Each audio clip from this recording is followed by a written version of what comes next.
Are you ready to listen to my dad Joe and Uncle Justin talk about sports? Now on with the show!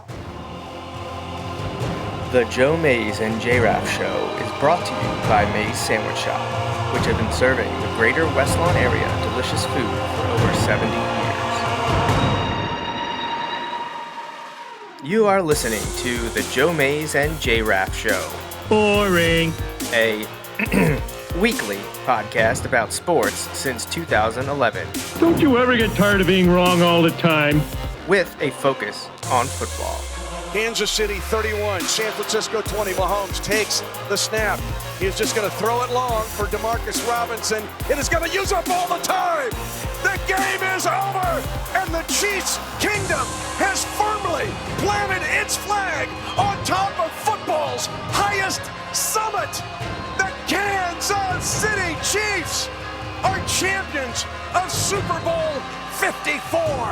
Now, here are your hosts, Joe Mays and Justin Raffoff.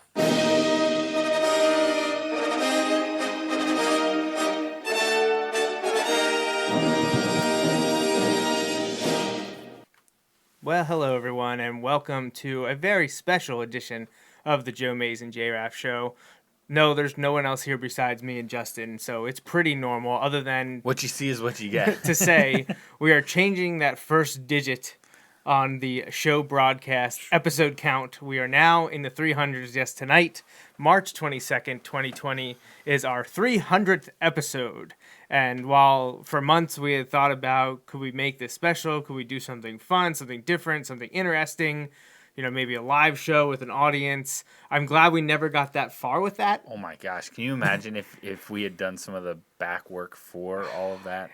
Well, because there was a time where we were floating the idea of mimicking our first episode, or excuse me, our 100th episode, and you know, that was a possibility, and I mean, I guess it's good that fell through. Yes.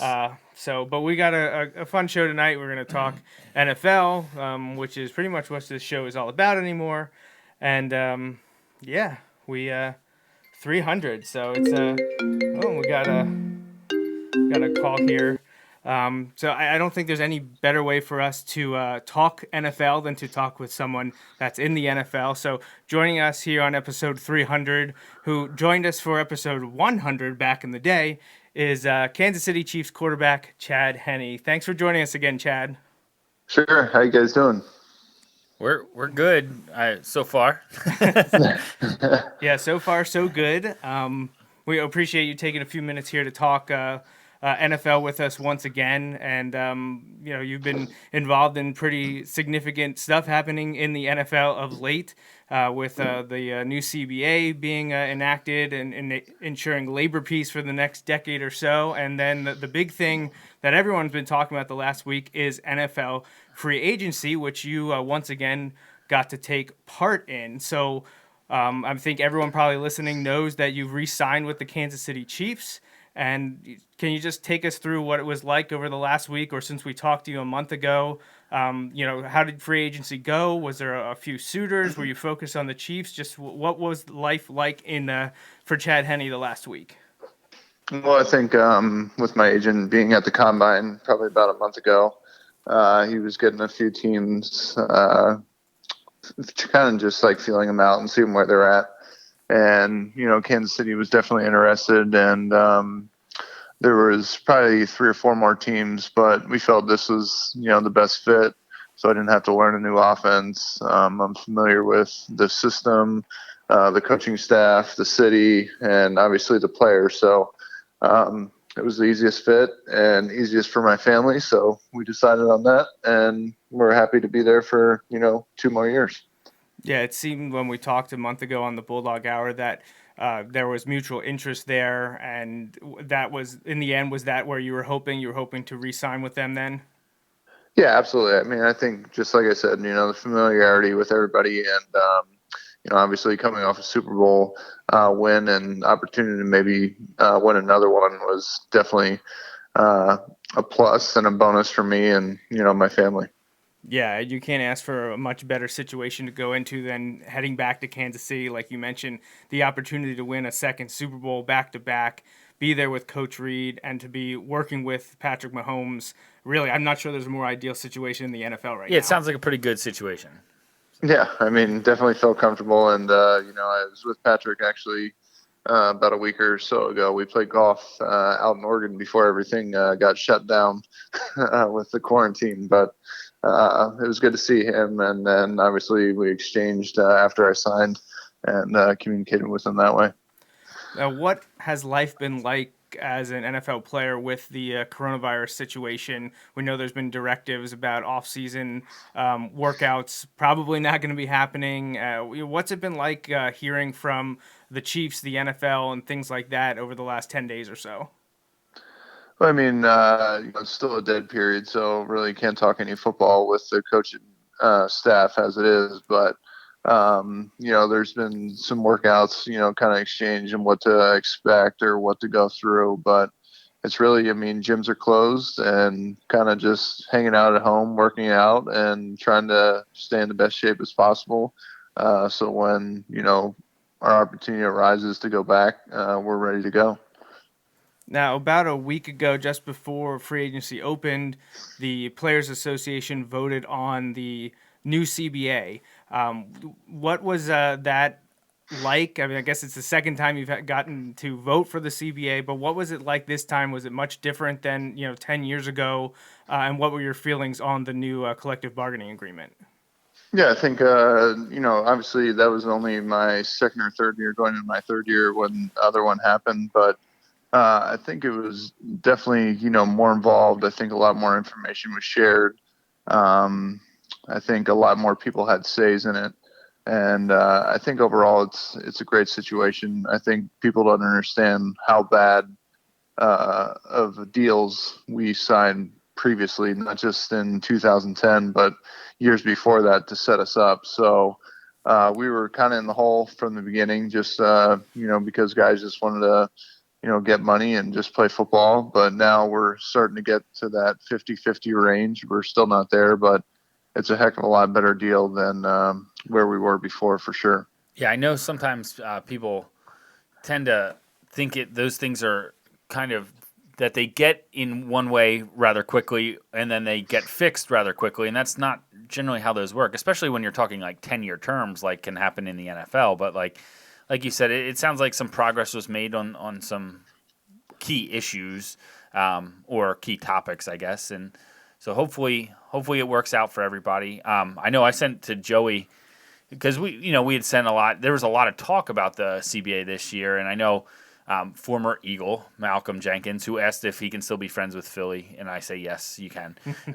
You helped win a Super Bowl, you're good. But I think he had a good attitude because I know there was a decent, a lot of people who were kind of outspoken against it, but they, even though they were outspoken, his attitude is kind of like, all right, well, this is what it is now. We need to kind of get together and get back to work. And I hopefully that's what can happen. And it's kind of weird right now because nobody's getting back to anything right now. But I'm glad it seems to be settled for the next decade or so. Yeah, I think it's good for both sides. I mean, there's plus and minuses for both sides in all agreements, but I think overall it's definitely, it's good for the young players. It's good for the guys kind of on the verge, the 4, 5, 6-year guys in terms of contracts and kind of keeping them in the league instead of just pushing them away.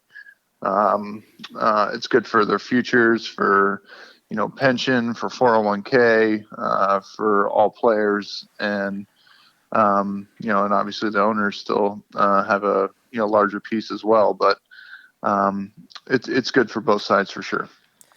Now, you don't have to get into, if you voted yes or no. We know it was cleared by a very small margin, very close vote. And, a lot of people were like, this is why everyone's vote counts. Right. It was a very, very close decision. But what was the one sticking factor for you personally that you were like, I want this addressed? And did it get addressed in the new CBA? Well, I think, like I said, I think it's goes back to the guys on the verge. They're not the star players. They're kind of the guys that kind of are the specialists, the special teams guys, can step in at any time to, make the team go. Their contracts are definitely better and don't count towards it. I think another one is practice squad. We increased some players in that. We increased their pay, some of their benefits, which they definitely needed because before they didn't have any benefits. And, from my standpoint, just the retirement and how they're handling it that way. So previous retired players or guys on the verge of retirement, it's definitely good in that phase. So it's good in all phases for sure. All right, last question before we let you go.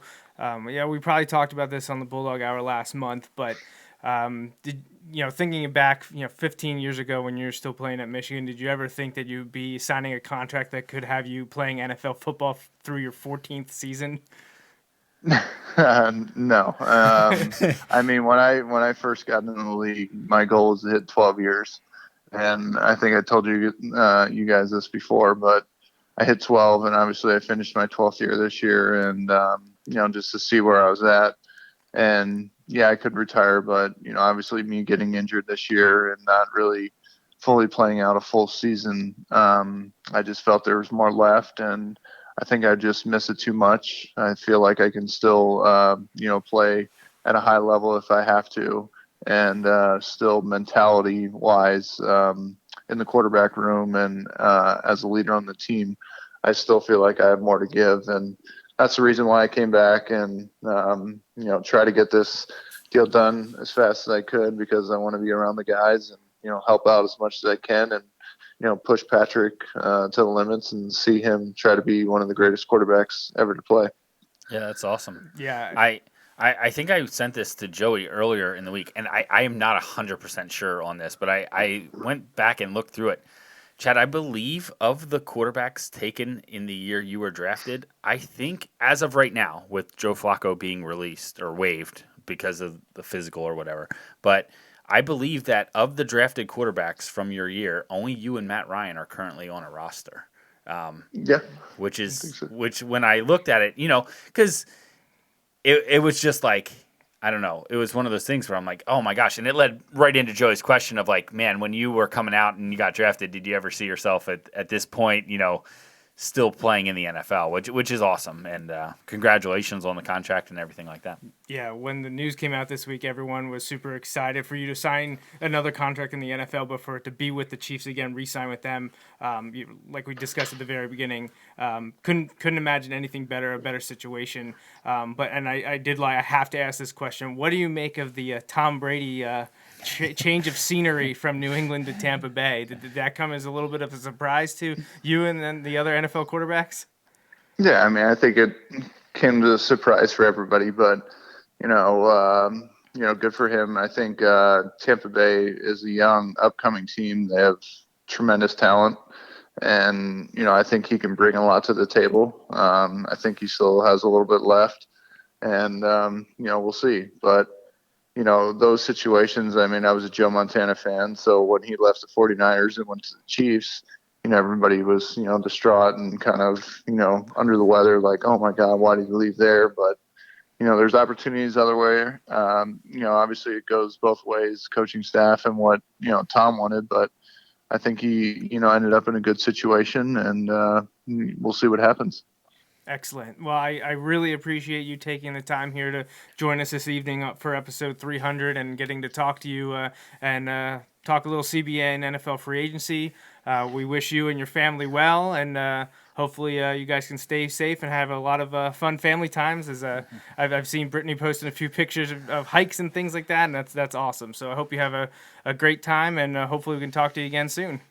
Thank you, and congratulations to you guys on 300, and you guys stay safe and stay healthy as well, and hopefully we get through this quicker rather than later. All right, absolutely. Thanks so Chad. much again. All right, thanks. All right, so that was Kansas City Chiefs quarterback Chad Henne joining us via the May Sandwich Shop hotline to talk a little CBA NFL action, free agency from someone who, well, literally took part in both of them in the last week. So really appreciate him taking a few minutes here to talk to us just a month after he was here on the Bulldog Hour. And a good way to kick off episode 300.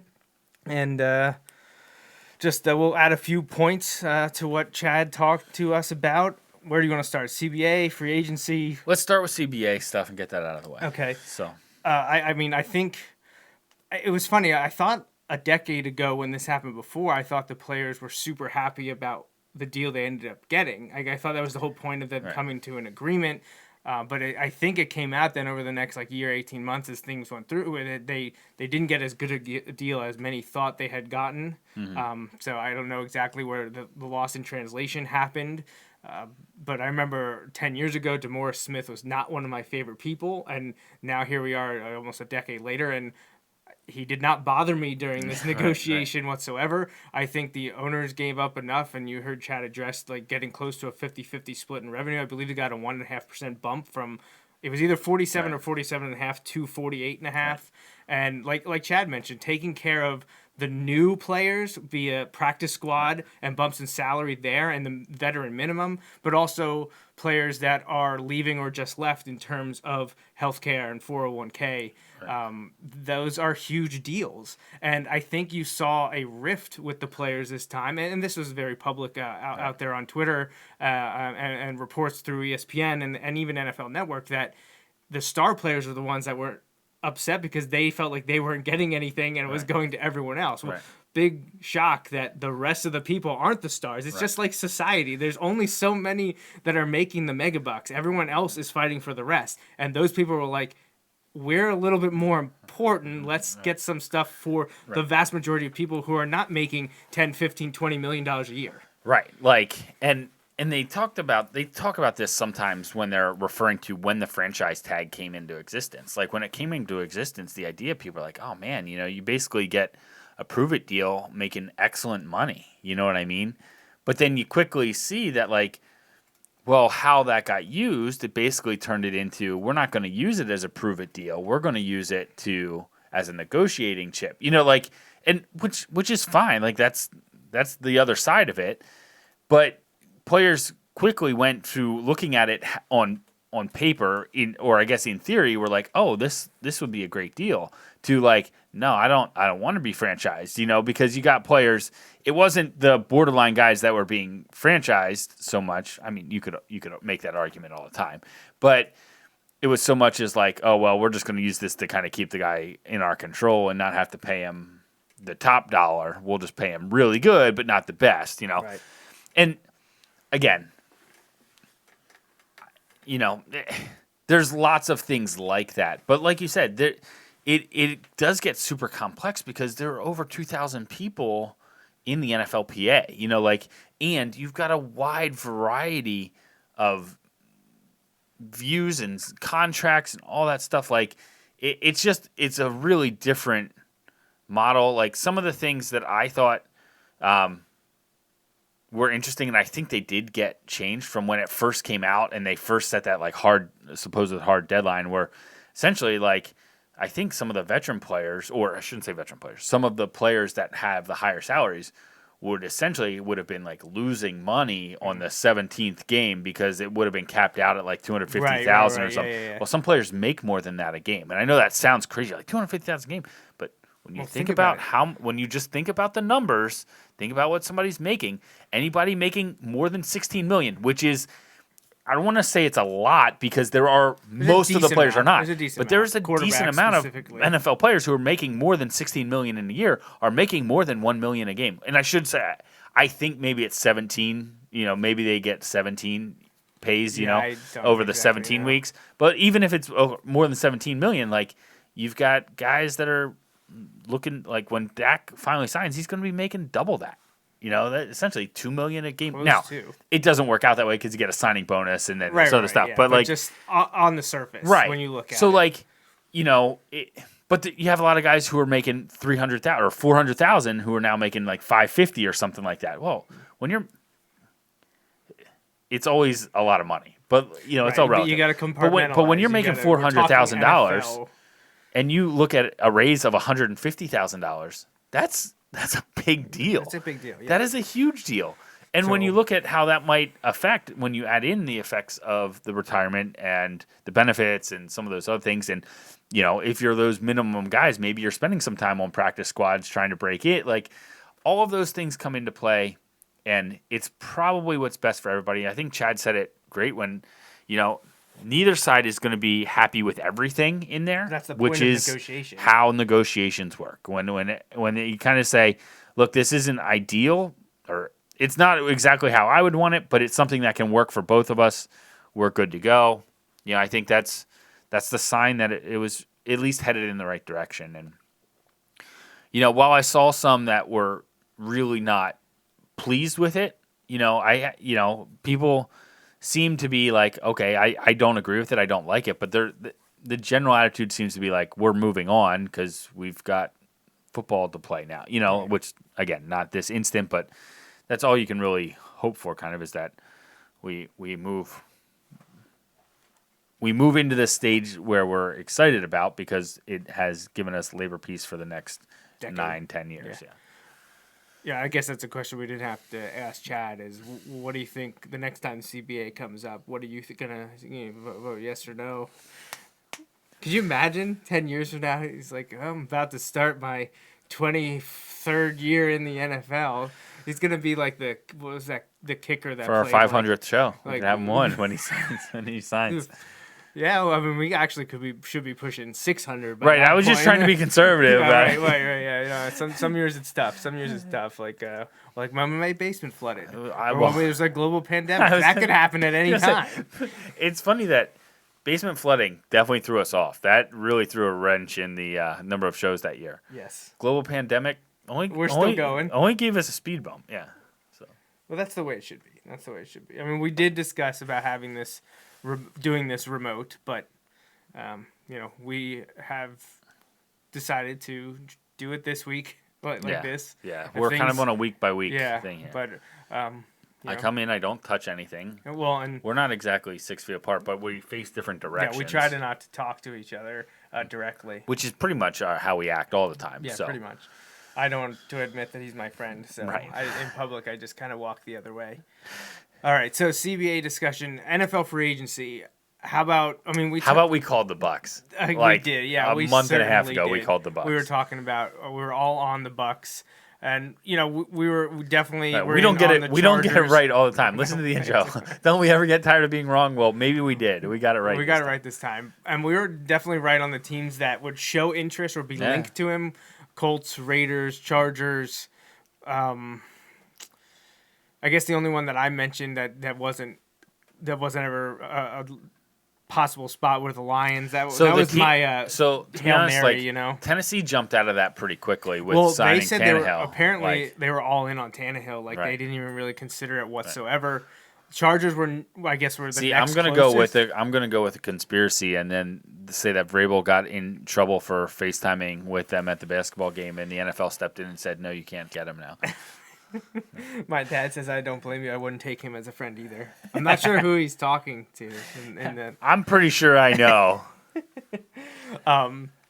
So yeah, Brady to Tampa Bay. What do you make of that? Are you surprised that he left New England, or did you think the writing was on the wall? So I am kind of surprised he left New England. I did think this was going to end up with him going back there. But then, just like last week, how we talked about how with the cancellations, the dominoes started to fall. As soon as, and I guess maybe it was when Carolina signed Bridgewater. Like, as soon as the dominoes really started to fall, and you could take this back even further, maybe when San Diego decided they were going to Los let. Angeles. Yeah, so, well, yeah. My dad does that all the time. He was When like, the Chargers- "Who are they playing San Diego." When the Chargers let go of Phillip Rivers and basically were like, we're not going to make an offer, that kind of got it going. But, I think it's a good move for him if he's gonna leave New England. I did see a thing that was like, it's amazing how many people in Tampa Bay now do not think Tom Brady is a cheater. Like, But No, he's still his, but now he can cheat with us. so I think it's a great get for them. Here's the thing, like Jameis Winston, while not great, I feel like is better than what people realize. Well, yeah, because I saw people ranking 4 quarterbacks that were left, and they had him at the bottom of the 4, and I'm pretty sure one of them was Flacco, and I would take Jameis over Flacco every day of the week. So, I understand that he was a turnover machine, but he also led that offense to a number 1 finish in passing and number 3 finish overall, and the rushing game was not good. no. And they also went 7-9, and that was with a relatively porous defense. I thought it was stronger in the past. I said I thought the defense was getting better. It wasn't very good this past year, so that was all on Jameis in the passing game, Right. with Godwin and Mike Evans, and then you throw in the 2 tight ends, Howard and Brate, and they don't even have a great running game like I mentioned. So, if they could figure that out, maybe they signed right. Devontae Freeman. He's still out there, right? He hasn't signed and yet. a lot of people think Denver's may trade Royce Freeman now. Well, you don't need Freeman, Lindsey, and Melvin Gordon. Right, So. right. Especially when you have other needs. I think he made a good choice coaching-wise and Bruce Arians, Oh, but you're excellent. leaving Belichick, so Right. So no matter how good you are, it's going to be a step down. Right. Right. And I saw somebody do this, and they were like, I'm tired of hearing Brady had no weapons being in New England, and it showed the Patriots scoring defense rank over the last 20 years, and it's been phenomenal virtually every year. It's been like top 3rd every year, and most of those years it was top 5. And it's like, so, like, I'm tired of saying, oh, he had no one around. Now, I get what there's you can take that argument and say on weapon. But he also had, some people are like, well, he had Randy Moss. Well, yeah, and they only lost one game, and it took a helmet catch. You could talk about. Well, see, to me, it's Brady, 2001 through 2006. Mm-hmm. That was the first era of Brady. Those 6 years. Yeah. That was Brady 1.0. Mm-hmm. Then you enter Brady 2.0, which was 07 through 13 or something like that. Crazy numbers, And then you go to Brady 3.0, which was 2014 to present, which was still really good with especially with Gronkowski in there in his heyday. Remember of the when they had transition Gronk of 2.0 and to 3.0. Hernandez? Right. How So crazy is that? there were weapons. It's just that once Gronk retired, and they let was the Penn State lacrosse player Chris Hogan. Chris Hogan. He went to Carolina last year. Yeah. They still had Edelman, but not too many other guys were able to step up. They couldn't replicate or replace the tight end, and they had average, sometimes above average offensive line.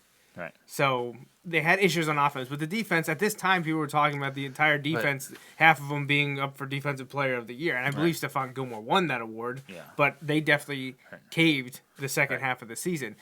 I guess I look at it in terms of it's weird for me with the Brady legacy and the Brady decision making, because to me, he's not going to a better organization or even a better team. I still think there's a good chance and probably odds-on favorite for the Patriots to win that division, even if Brian Hoyer is their quarterback, who they just brought back for a 3rd time, and he chose them because he was told that he would have the opportunity to compete for a starting job.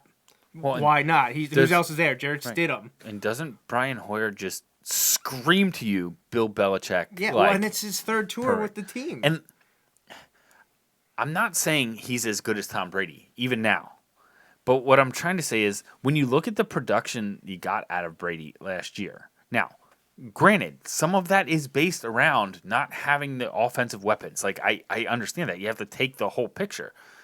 But when you do that, I'm not convinced that they can't get the same offensive production next year that they got this past year. Right. I'm not saying it will happen. I'm just saying I don't know that it won't happen.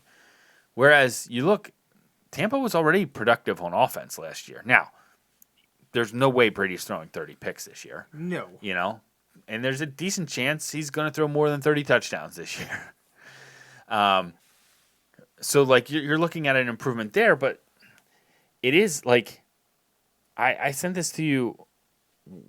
Where does he rank in right now? I'm not talking like the best because he's the best quarterback in the division if you're looking at careers, but I'm talking like for this year. If you could like rank them based on where they are off of last year. You're talking the NFC South. In the NFC South, where does he rank right now?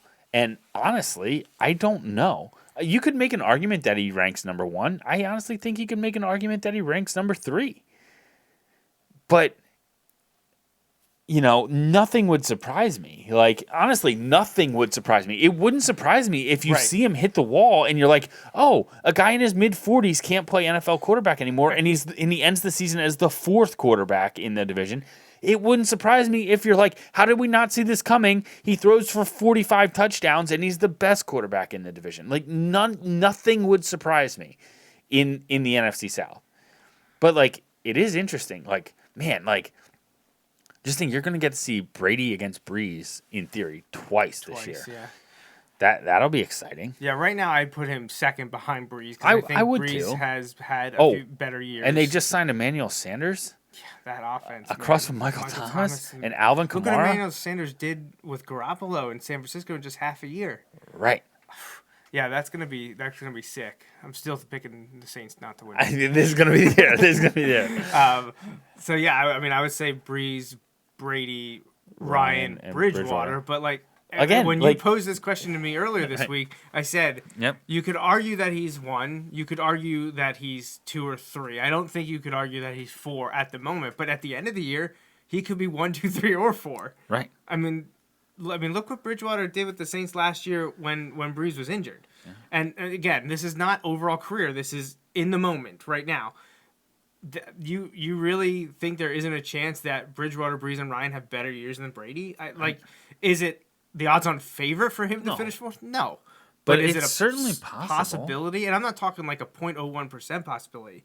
I'm talking 5 to 10% chance, 10 to 15% chance. I'd probably put it at 10 to 15. Just because he's in his mid-40s, and I get new that system, he uses new coaches, new receivers, new weapons, new location, new everything.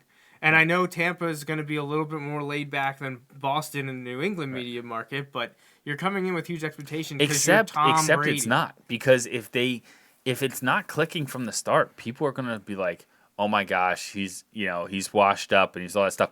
Which we know how New England responds to that. Every time they got counted out, what happens? Boom, right them into the Super Bowl. You know what I mean? Now, it didn't happen this past year. But, like, thankfully, for how many years were there points in the season where they were written off and then, boom, there they go? How's that going to work in Tampa, where the only person who's used to that is Tom Brady? You know, the rest of the guys aren't used to that. Again, I'm not saying it can't happen. It probably will happen. But, like, at some point, it's going to end off. And, like, it was interesting. And he did this because he can. But, like, it was interesting that he has the clause he can't be franchised after the second year of the contract. Which is like, people are like, that leaves the door open for, well, why wouldn't? If you've got the ability, that's like the no trade clause in baseball, essentially, you know, or in hockey and things like that. I think he has that too. Right. Where, like, no trade, no where franchise. some teams won't give that anymore. But, like, if you can command it, why wouldn't you? Yeah. You know, like, if that's something you can get, then why wouldn't you demand it? Right. So and let's be honest. When he goes to Tampa and says, like, these are the things that I'm going to, like, that I want in a contract, if you want Tom Brady, you don't really have a position of being like, well, how about this? Yeah. No, like, I didn't realize that Tampa Bay hasn't been to the playoffs since 2007, when I believe they lost in the wild card round to Washington, and they haven't won a playoff game since 2003. Wow. No, RG3 wasn't there. No, he was later. 2012-ish, somewhere in there. So it's been a rough time as a Tampa Bay fan. They haven't had a lot of great years since the middle end of the Gruden era, really, when you think about it. Actually, was that near the end of the Gruden era of 2007? Yeah, that would have been Probably towards the end right because 2003 was the start of the Gruden era. 2002, yeah. Yeah. 2002 season, I believe, is when they won. That was the Super one, Bowl and I say it Raiders. all the time. That's the one the Eagles should have won. Yeah. That was the one. Like people were like, "Oh, they were so close against the Patriots." They were, but 2004 season. But like with that, T.O. Yeah. So, not to jump back to the CBA, but my dad did ask about the possible elimination of a preseason game and the addition of a 17th game. I believe they have 3 years to do that. Yeah. Where it's reduce the preseason by game and add a 17th game. I believe they're adding the playoff team this year. So yeah, so they're gonna make the regular season larger by one game from 16 to 17 games. I would guess, if not in 2021, then by 2022. I think they have until 2023, but I would think that's going to happen sooner than later. It's also, I think that's when you get the bigger percentage kick up for the player's share. I don't think it happens this year. I think it happens when it may happen a little bit, but the bigger portion of it, I believe, comes when they get game. the 17th So that's not happening this year. This year there will be 16 games as long as the global pandemic is over. I am confident saying there will be 16 games. I'm less confident that So a year from now, are we talking about the end of the NFL season in March? That's not funny. Let's not joke about it. yeah. Why'd you bring it up? You've crossed the line now. Okay. So this year there'll be 4 preseason, 16 regular. I would anticipate 2021 there being a 17-3 split in the 20 games, 17 regular season, 3 preseason. At the latest, I'd expect it in 2022. But like Justin said, they have added an additional playoff team in each conference. So there are now going to be 7 teams in each conference, and only the number 1 seed gets a bye, which I don't mind that. That doesn't bother me whatsoever. I floated this out there. It's still less than half the teams. Right. Which is not true in the other professional sports. Right. At least not in basketball and hockey. I would have liked there to have been a second bye for every team. Instead of they're only keeping 1 bye. But you have 17 games, but have 2 byes. But they essentially said by not having they're getting a bye essentially the end of the regular season or the end of the preseason, because I don't believe the intention is to move. My understanding was that the intention may not be to move the beginning of the season up.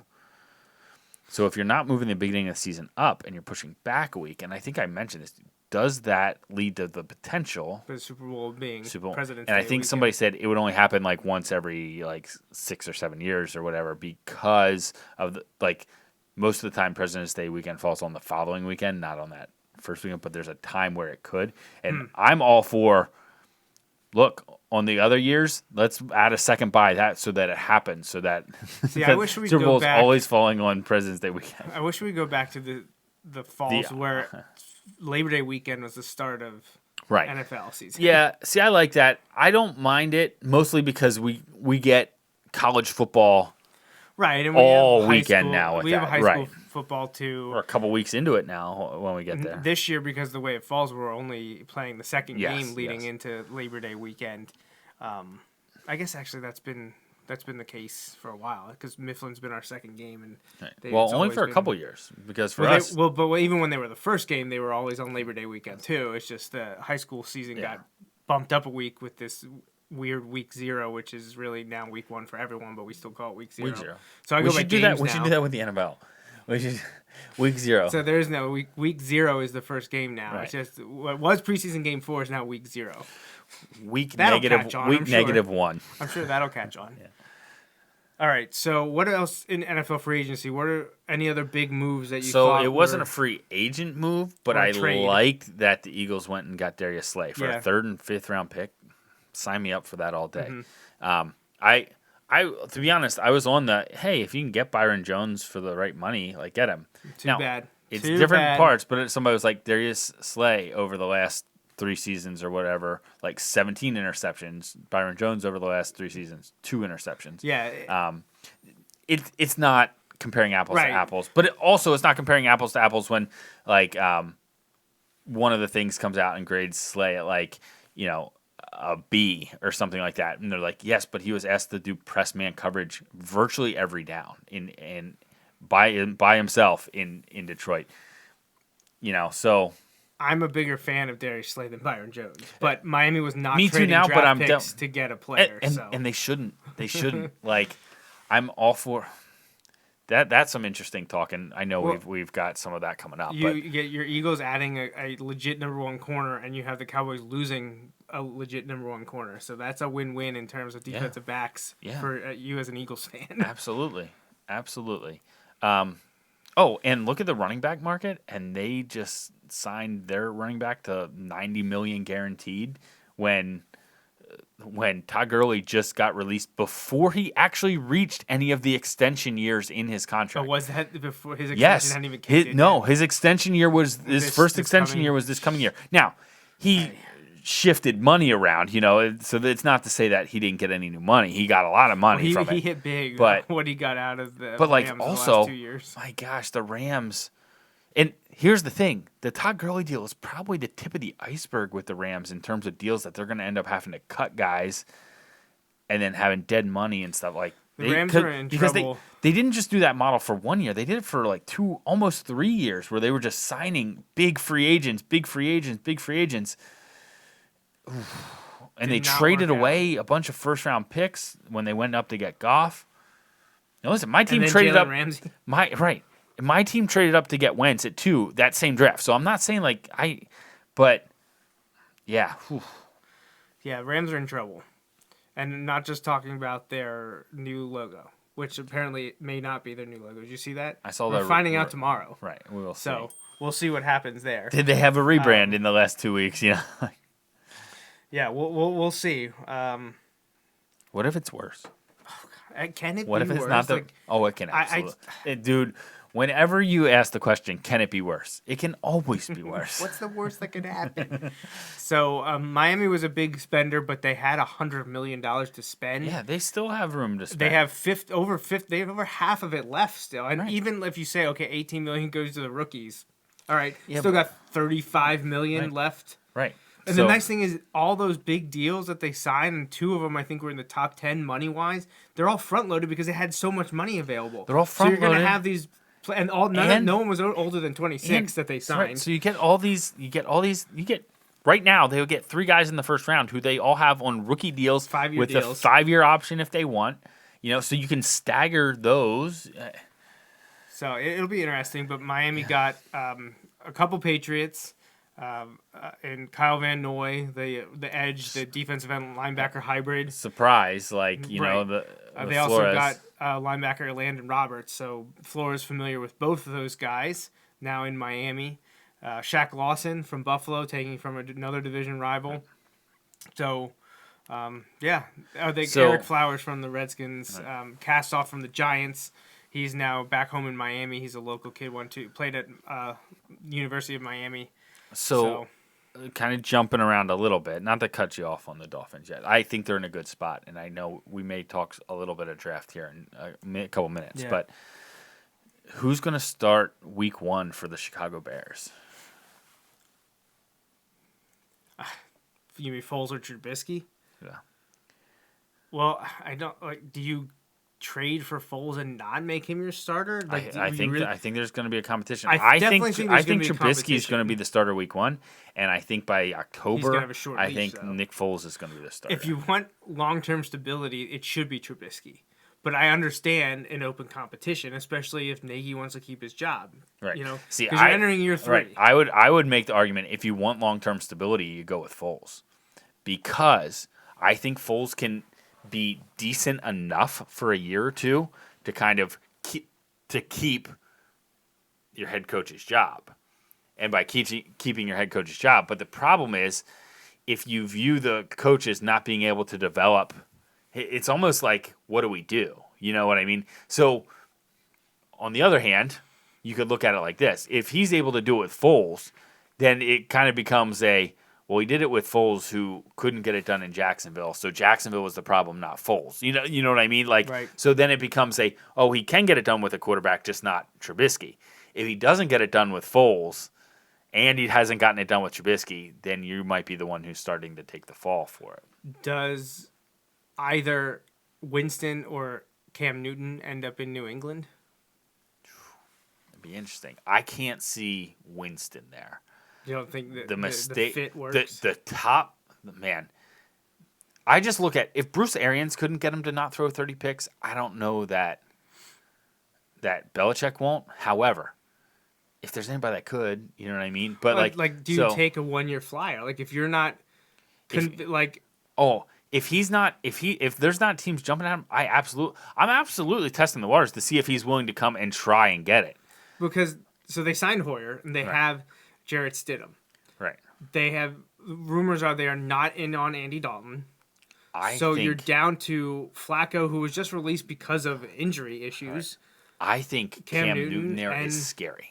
Like I know think that's Cam why I Newton bring it there up. is really scary because one, they've got a better offensive line there than Carolina has had, all but give or take 2 years when they were at their peak, when Cam was MVP caliber and they went to the Super Bowl. He's also barely played the last 2 years. So if he medically checks out, he's not, a 31 or 32-year-old quarterback. Right. He's got a couple extra years left, and you just had a guy who played for you through his age 42 season. Right. Plus, you're going to give him a great defense. You're going to give him the best scheme he has available. And that's nothing against Ron Rivera. Like, we were big Ron Rivera fans. Like, yeah. But, like, you're going to the best. Like, my gosh. Like, but now to be fair, I said this to you when we did that, like when we were talking in our group chat. Honestly, anybody to New England scares me. Anybody to New England scares me. And that's just the mystique that Bill Belichick has created over the last 20 years. Okay, so. I mean, yes, all with Tom Brady, but we're about to find out pretty quickly who was really pulling the strings there. Who's going to. I guess I'll give you the out. All right. Who's going to be the winner of the separation? Is it going to be Tom is the winner, Bill's the winner, or, and this is my fear, that we're like, I don't know, they're just both good. Like, that's what I had said to you guys. I was like, no, we know what's going to happen. Tampa Bay is going to be really good. New England's still going to be good, and you're going to be like, Bill's really good and can do it with almost anyone. Oh, and Tom Brady is really good and can do it with almost anybody. I'm not going to take the out because while I think that's a distinct possibility, if I had to choose between who looks better over the next 2 years, I'm still taking Belichick and New England. Me too. Also, I don't mean this as a knock against, like, let me take that back. I do mean this as a knock against the Dolphins and the Jets and the Bills, but not personally, not because you're a Dolphins fan, but like if I'm going to take Belichick against the Bills, Dolphins, and Jets before I take Brady against Breeze and the Saints, Ryan and the Falcons. Even though, like, we've kind of come full circle there. I think they're going to bounce back. So. And Bridgewater. With the unknown of Bridgewater with Carolina, with a guy who's done it everywhere. And Matt Rule did it at Temple and Baylor. And honestly, I don't know which is harder. Even given the crazy situation that Baylor was in when he went there, like Temple might be the harder and more impressive job there. Oh, and they also have Christian McCaffrey. Oh yeah, that guy. Yeah. Imagine him in New England. Oh my God. No. You shut your dirty mouth. All right, we're gonna wrap things up here. Saquon. Oh no. But we will be talking draft here in the coming weeks. The draft is still slated for the end of April, about 5 weeks away. It is not going to be a big event in person this year because of this situation. Which is a shame because it was in Vegas. Vegas is going to get it again, though, real soon. Yeah, they'll be like, they should, and the NFL usually gets those things right. So. Yeah, I fully expect that to happen. But as we discussed last week, don't expect NBA or NHL action for another 3 months. I saw the people today saying they think MLB is going to be getting back on, like, middle of May, and I'm like, listen, I hope you are right. I hope you're right. I don't see it. I also saw, like, the Blue Jays president was like, we need a month of basically spring training again. Right, that's why I said 4th of July. Right. Like, if most of the countries and most of the states are working to be back to normal around Memorial Day, and then until you get everything going, and hopefully they're working on that beforehand, but even if you say, okay, here we are, it's Memorial Day, get back to spring training, guess what? A month from now is what? What do you do? Imagine kicking off 4th of July with baseball. Right. Oh my gosh. Like, that's cool. I mean, That would to be make the incredible. best of a terrible situation, having opening day be 4th of July weekend, because 4th of July is a Saturday this year. Yeah. So have a marquee game or two Friday the 3rd, and then have the rest of the games the 4th, and then have those teams that played on Friday play on Sunday. What do you do about All-Star game? Don't have one. I say Where is it supposed to be this year? L.A. Because I want. This is way back. I was like, man, that would be fun to go, and because it's the Dodgers that are hosting, like any Astro that would have gone to the thing, just get booed mercilessly. Oh man. Yeah, I mean, obviously they still have all-stars, but like you decide at the end of the year and there's nothing happens. Right. There's no break for a home run derby or you get all-stars named, or you do it at the end of the year like the NFL does without your World Series people. Yeah. Because you could in LA. Or really, you could do it after the World Series. Right, you could do it after the World Series in LA. LA like would be able to do Thanksgiving it. weekend. Oh my gosh, that would be awesome. How awesome would that be? I see Like- college football's like, Yeah, but college football, there are a couple games on Friday. do the But All-Star game like leading up to the Heisman Trophy presentation in December. that would be awesome. Just mash it all in there. Just jam it all. So, I mean, that's my expectations. I don't think we're going to see NBA, NHL before middle of June, which is 3 months from now. MLB before around the 4th of July. Maybe they start July 1st or whatever, but that's the kickoff for that. I think they're going to start. I think the regular season is going to start like Father's Day weekend. You think That's so? what I think, yeah.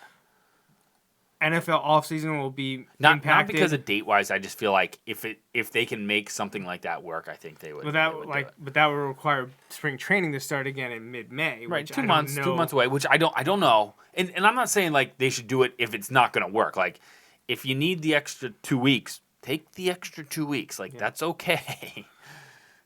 I don't want any of the sports to be outright canceled, like it happened in a lot of high schools. Not Pennsylvania yet, but I feel like the writing's on the wall, and all the college sports just up and gone. We should be talking March Madness and updating our bracket, so Right. it's very disappointing to not be doing that, and even Yeah. more so for the student athletes who are unable to get an extra year of eligibility, or like I don't have the time or money to do that, even Right. with the granted extra Right. year. Like I know one of Penn State's top lacrosse players has said thanks but no thanks, I'm leaving. Right. So and as you're, Which I get, like, yeah, because think about it, like, we were not college athletes, but think about like your senior year. By the time it's done, like, while you love it, you're also kind of Ready like to move when, on. especially when you're in the class mindset and all that stuff, and especially this year where it's all weird, like, because that's all happening and it's been taken. Like, you kind of process that, and you probably are just like, nah, I'm just ready to move on. Yep. You know, like it. we get it. Some people probably aren't, but I certainly understand if some people are. Yeah, So. for sure.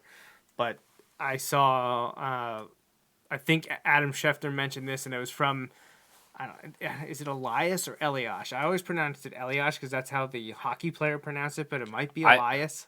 Sports Bureau. I say Elias. Okay. Yeah. So Elias Sports Bureau, I guess, did the research that there hasn't been in April since 1883 that there was no professional basketball, baseball, or hockey games played. Well- and spoiler, that 137-year streak's about to end. So to be honest, like I haven't. I avoided sports for most of the past week a lot. Now I know you might be like, well, what sports? But I mean, like the stuff I normally consume all the time, whether I like it or argue with it or whatever. Like the radio in the morning when I'm getting ready for school or like things like that. I'm always like taking that in. Reading the articles, all that stuff. I haven't this week, and mostly because like I just didn't want I just didn't need everyone's take on the same old stuff. You know what I mean? But like I've started to get back into it, and I've gone with the free agency stuff. I check in on ESPN stuff, so I go to ESPN and like the top, which always has like the scores of all the different teams. It's just like coronavirus news, and you're like, that's awful. it's like humbling and yeah, depressing. like yeah. Thanks for that. Yeah, that's great. It's funny. I actually find myself reading even more of my athletic subscription. Like I'm reading everything that's published about the impact of COVID-19 and the coronavirus pandemic on sports and my favorite teams, and what's the plan for when I it do starts like. up. And then they've also been doing, because there's no sporting events to write about, and other than NFL free agency and the CBA, like nothing else has been happening. They've been coming up with other stuff and interviewing people about other things, and it's just really cool human interest stories that they've made very We interesting. are fans of The Athletic. Oh my gosh, yeah. My renewal's up in April, and like without a doubt, To be honest, like it's one of those things where like if you, well, I would say give it a shot because it's you want a code. Justin and I will gladly give you a code because we get a little kickback I think for that, and we can get you like 3 months free or 3 months for like $1 or something like that. Right, but like it's one of those where if you are one that like goes and like wants to read all this stuff about your teams, man, you've got to do it. Like if you're on the edge, like I understand, like I don't know about paying for it when I can get a lot of articles. I understand that. And I was kind of the same way, and I held off for a long time. And then you were like, do it. And so I did it. Yeah. And oh my gosh. When you have specific teams that you want to follow and you want all those stories, oh man, it's so good. Like the stories are across the board, but like it's like Audrey Snyder for me, like with her Penn State coverage, is just incredible. Worth it just for the Penn State coverage. Right. And then to get Phillies, Flyers, and Dolphins on top, and then general league news. Yeah, the college football coverage is great in general. Yeah, because Audrey they have, does awesome. Feldman and Mandel, right? Right, yeah. They took those guys who may have been axed by their previous employers, but they were scooped up by The Athletic and definitely making the most of it. I remember last spring and summer, they did a decade-by-decade recap of college football in the country, dating back to the 1850s, I guess, when it was starting with the up at Rutgers, because that's the only thing college football ever has done or will do in the state of New Jersey ever again. Is Rutgers was part of the first college football game, which I think is also up for debate, which was covered in that article. And man, was college football in general very different 150 years ago. Yeah, it was almost more rugby and soccer like. I didn't realize until the other day when there was one of the things on that like Newt Rockne died in a plane crash. Yeah, I knew that because someone in high school did one of their speeches on a person, and they did it on Newt Rockne. That's not where I thought you were going. I thought you were going to go with like someone made a game day sign one day. No. In high school, someone did. But I didn't know that. Like, you're right. Yeah. So, yeah, you hear the big names. Like, if you're any kind of football fan, not even like interested in the history or the historian, you know the names that were trotted out there, like the ones from the late 1800s into the early 1900s leading up to World War I, and then especially from World War I to World War II, like that late 1910s to mid 1940s. You know the names. Like those names, they're on all the trophies. They're on the awards. Those are the names that they were talking about. But then to talk about other people that I had never heard of, it was very interesting to see when they would pick the best of the decade. They would have a best of the decade go through both teams, which was cool, and then the players. And it was just so crazy how, the best teams from the 1850s to like through the 1940s into the 1950s for basically 100 years were either Ivy schools or military schools. Yeah. Those were the best football teams. I know a lot of people know that. I know this some isn't of the news stuff for everyone, but so ESPN ventured into like those documentaries and sometimes like cinematic ventures sometimes that they started running back, like I feel like when I was in college. Yeah, it was 15 years ago. And they would run them right after the Heisman presentation. Is kind of when I remember like Junction Boys, like the Bear Bryant story. That was like more like a movie, but then they had some that were more like documentary style, and then they eventually turned that into like the 30 for 30 series. And like I've seen they've been airing a bunch of those, and man, like thinking back, like, oh man, I had forgotten about some of these 30 for 30s, and some of them are just so good. Yeah. Like and they're all available, I believe, on ESPN Plus. They are. If they you, are. subscribe to Disney Plus and also subscribe to Hulu, you can bundle that and get ESPN Plus for free. Right. Or if you don't have Hulu but you have ESPN Plus and Disney Plus, maybe consider getting Hulu because it's like $12 a month for all three services. Right. So, yeah. So some of those are just awesome. Like to me, honestly, like there are certain things that I love that I like. just because I have been on ESPN forever, like some of those things, like I'll just always think back to that.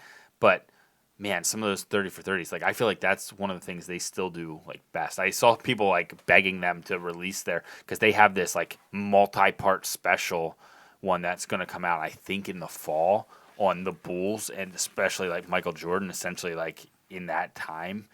And like people are like, please just release it now, like Right, now's the time. When you see a bunch of currently released, just released, or we're going to release and now not, all going to streaming, like Disney Pixar's Onward, which came out on March 6th, and I took Natalie to see it on opening night, is going to be on Disney Plus just a month after opening because of the events that are happening. A bunch of studios are releasing films directly to digital download. So, yeah, it's crazy. But it's funny, last thing before we go, Tom Brady going to the Bucs.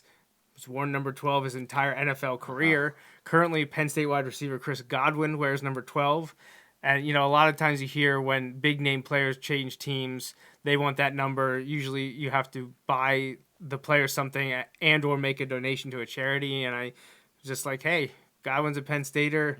Let's get a little money towards Thon. That would be fun to see what happens with the number exchange. And then I saw someone in a tweet about Brady trying to get number 12, if that's even something he wants to pursue. But like you said, TB12 is like his thing. You feel like he'd have to keep it. His next best option would be going to number 10, his college number at Michigan. But someone said that now he's going to wear 45 in Tampa Bay, alluding to Jordan. I saw someone moving from Chicago to Washington. And I don't know, but I think when he came back to Chicago. I think Chris Godwin is in a contract year this year, and somebody was like, having Tom Brady become your quarterback in your contract year is gift enough or something like that. And I was just like, oh, well, that's funny.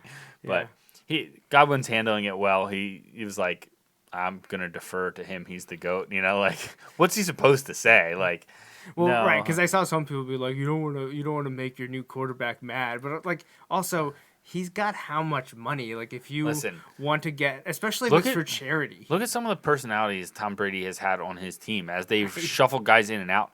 He'll be fine. Even if you want to go all the way back, remember when they brought in Corey Dillon? Yeah. Like, who was an outcast from Cincinnati. When your shenanigans are too large for Cincinnati, and think back to when that was, that gives you an idea. And they bring you in, like Tom Brady knows how to handle those relationships with other guys. Right, they'll figure it out. Right. He'll be wearing number 12. Godwin's going to change. I hope he goes into the 80s. I don't want him to pick another team. I hope he goes like 1. He can't. 10 to 19. That's all he can wear. 10 to 19 or 80 What if he goes 89. to 10? What if he goes to 10? Okay, what did he wear at Penn State? It was a single digit, wasn't it? I don't know. I'm trying to remember. I always confuse him with Deshaun, and Deshaun wore a single digit, or DeAndre Tompkins. Like the three of them, I just kept rotating in my mind. I was like, "What? Which number?" So one of them was number 3. I think that was DeAndre. And then who was Deshaun? Maybe Deshaun was 10. I can't remember what Godwin was. No, it wasn't 12. 17. He was 12. Godwin was 12. Yeah. Well, so that's why he kept number 12 in Tampa Bay. But when Tom Brady comes to town, you figure something out. And I think a donation to Thon would be a wonderful way for that to would happen. Work. That would work. So, all right. Well, that's going to wrap up episode 300 of the Joe Mays and J-Raff Show. Crazy. We thank Chad Henne once again for joining us. Just a month after appearing live on the Bulldog Hour, he spent about 10-15 minutes with us here talking NFL free agency and the CBA and his role over the last week. And once again, a congratulations to him for re-signing with the Kansas City Chiefs for another 2 seasons, which will take him through 14 years in the NFL. It's crazy. So we appreciate you listening over 9 years with us, 300 episodes down, hopefully at least 300 more to go. And episode 300, or as we like to call it around here, a good start. about a little less than a third of the way through. Maybe we'll call it a show at episode 1000. We'll go out on top, but we'll see. So thanks for listening tonight and the last decade, almost. That'll be fun next year, 10 years celebrating. So a lot has happened in our personal life in those 10 years. You got married and do you ever sit back and think, what did we used to do with all our time? Right? Like, yeah, I have no idea. Yeah, because we felt busy. right? Like, Yeah. we Well, didn't every know time what it something was. like I just saw someone that was like, "What did we talk about before coronavirus?" well, so I didn't want to say it to him, but when I was looking at the draft picks from when you were drafted, Chad, it made me feel really old. Like, which would be okay because I'm older than him, Right, Like, yeah, so yes, just because yeah. I feel old doesn't mean and him you will old. forever be older than Right, him, right. So. Yes, good times. We'll be back next Sunday, March 29th for episode 301, probably talking football. I don't know, maybe we'll do one of those non-football discussions. Yeah, we'll there we see. If you have any suggestions, We got send plenty them of our time way. to ponder it throughout. That's right. We can think about it all week long. Really, it doesn't matter. Really, So. nothing happening to keep our attention away from that. All right, so for Justin Raffoff, I'm Joe Mays. Stay safe, everyone. Continue to social distance And and wash do your your hands. part flattening the curve and wash your hands. See you, everyone.